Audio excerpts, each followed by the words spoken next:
अपन पढ़ रहे हैं 6th सेम की केमिस्ट्री, ठीक है। 6th सेम की केमिस्ट्री की जो अपनी फर्स्ट यूनिट है, फर्स्ट यूनिट का नाम है बायो इनऑर्गेनिक कंपाउंड, ठीक है। केमिस्ट्री है ना, इसमें क्या है 3 चैप्टर है। कितने चैप्टर है इसमें? 3 है ना। इसका जो फर्स्ट चैप्टर है वो तो है ऑर्गेनोमेटेलिक, ठीक है। और सेकंड चैप्टर अपने पास यही वाला है जो बताया था यहाँ पे, बायो इनऑर्गेनिक वाला करके कुछ। सेकंड है अपने पास इनऑर्गेनिक थर्ड जो इनऑर्गेनिक पॉलीमर, ठीक है। तो अपन ये 2 चैप्टर पढ़ते हैं, इस वाले चैप्टर को नहीं पढ़ेंगे क्योंकि अथवा में ही आएगा जहाँ तक है, ठीक है। क्योंकि ये थोड़ा सा बड़ा चैप्टर है और ये दोनों छोटे हैं और ईजी भी हैं, तो अपन इन दोनों को पढ़ेंगे, इसको नहीं पढ़ेंगे, ठीक है। पहला चैप्टर अपन नहीं पढ़ते, बायो इनऑर्गेनिक केमिस्ट्री, है ना। इसमें भी कुछ भी नहीं है, बहुत ईजी सा चैप्टर है। सबसे जो इसका फर्स्ट टॉपिक है ना, फर्स्ट टॉपिक है इसका मेटेलो,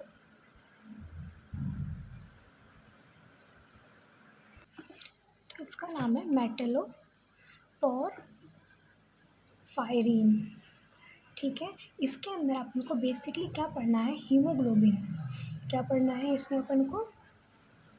हीमोग्लोबिन, ठीक है, एंड मायोग्लोबिन।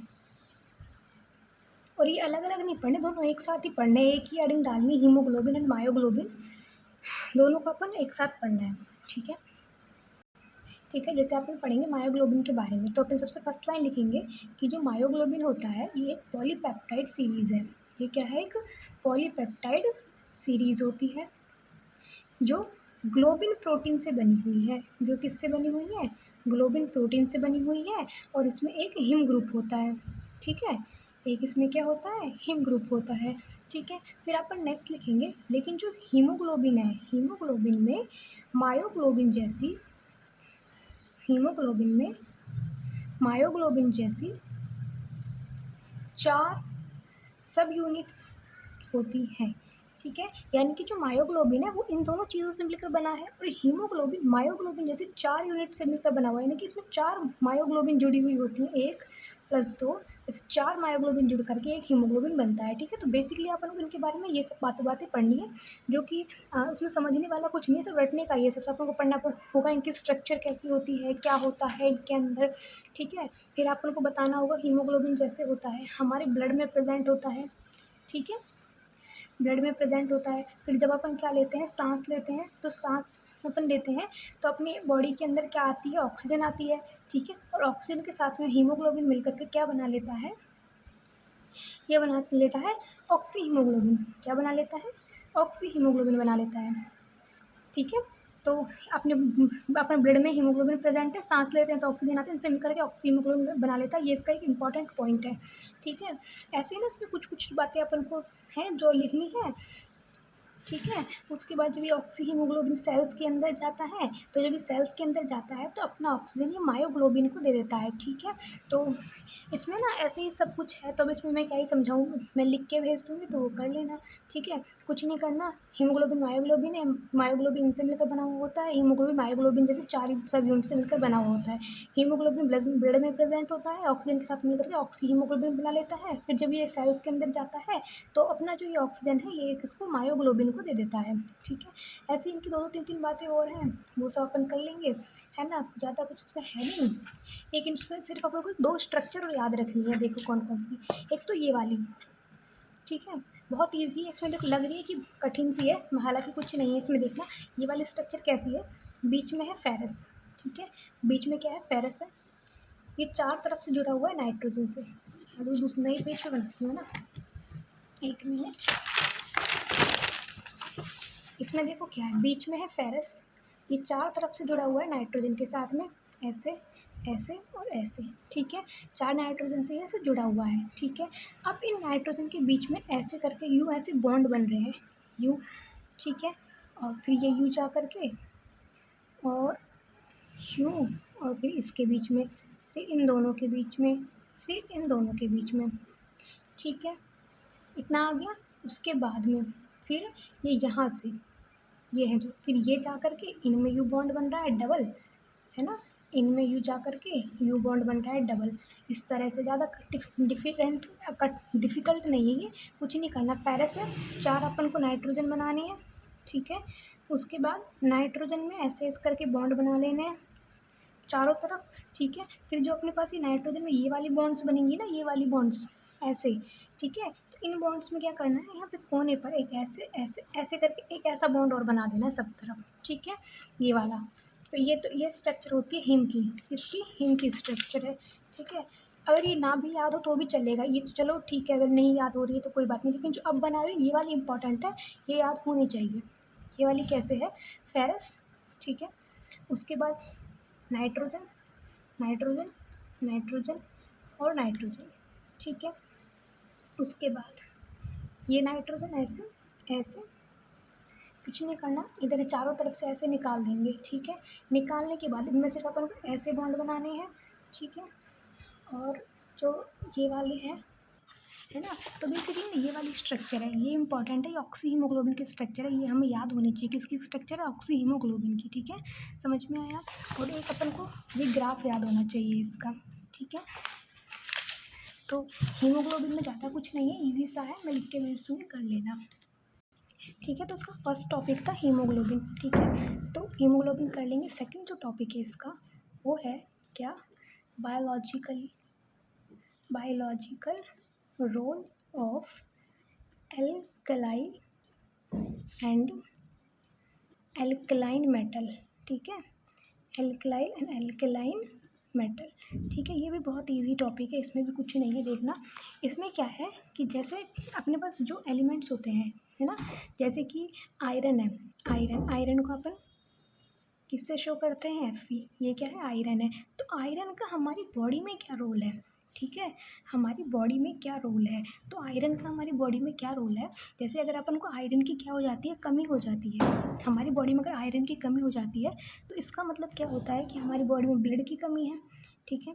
जैसे जिन लोगों में आयरन की कमी होती है तो उनको चक्कर वक्कर आ जाते हैं, है ना, या फिर सिर दर्द रहता है ना, ब्लड की कमी रहती है।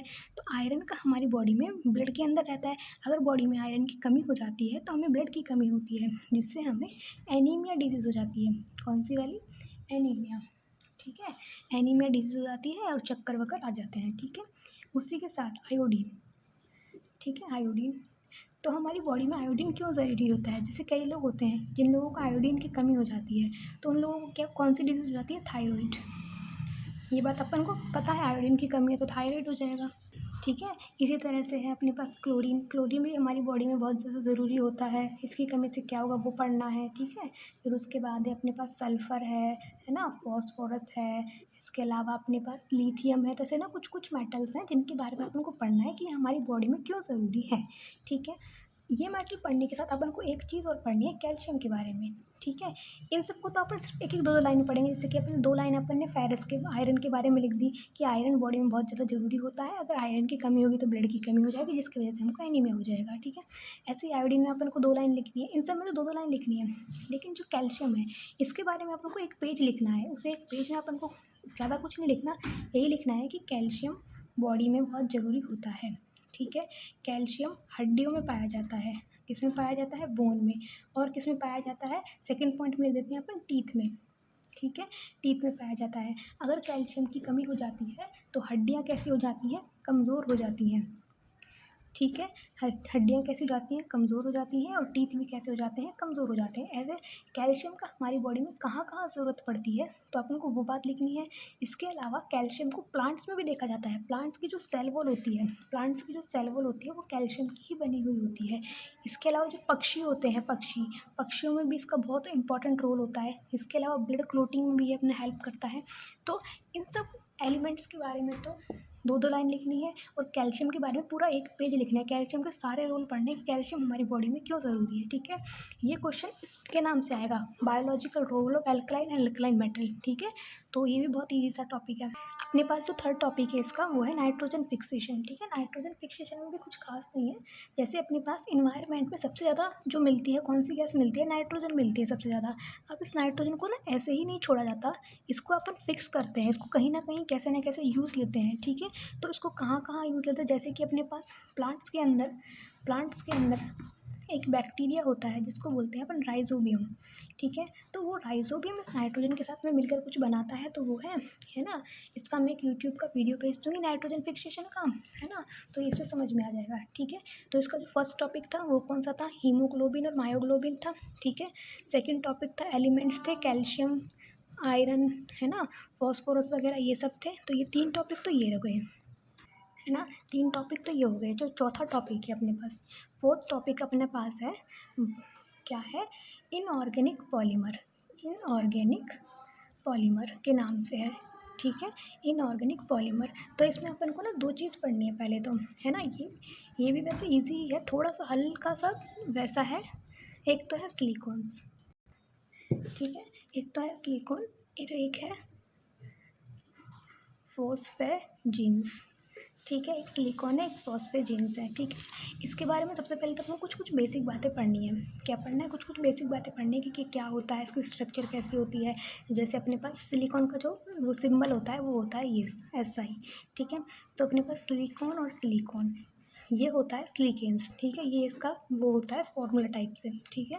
उसके अलावा इसके बारे में 1-2 बातें अपन देखेंगे कि ये कैसे कैसे क्या क्या इसके अंदर होता है, ठीक है। उसके बाद इसके कुछ स्पेशल कैरेक्टर्स होते हैं, ठीक है, जैसे कि इसका मेल्टिंग पॉइंट क्या होता है, ठीक है।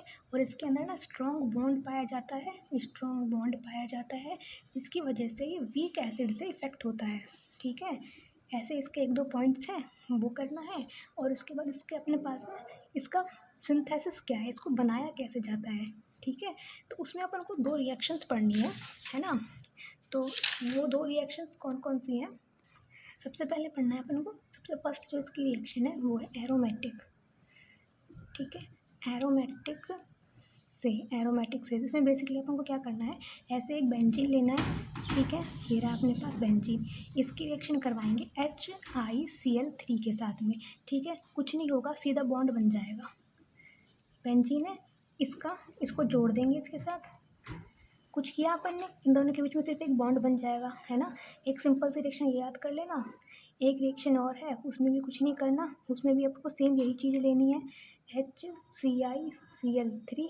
इसकी रिएक्शन करवानी है CH2 डबल बॉन्ड CH और साथ में बेंजीन, ठीक है। इसमें भी बस बीच में बॉन्ड बन जाएगा, ठीक है। बस ये अपने पास जो H है ना ये हट जाएगा, इधर आ जाएगा अपने पास SiCl3, डायरेक्ट बॉन्ड बनाएंगे CH2 के साथ, डबल बॉन्ड जो है सिंगल बॉन्ड में कन्वर्ट हो जाएगा और बेंजीन जुड़ जाएगी, ठीक है। इसमें भी कुछ नहीं करा, बीच में बस एक बॉन्ड ही तो बनाया है और डबल बॉन्ड को सिंगल बॉन्ड में कन्वर्ट कर दिया, ठीक है। तो ये 2 रिएक्शन हो गए इसका सिंथेसिस, ठीक है।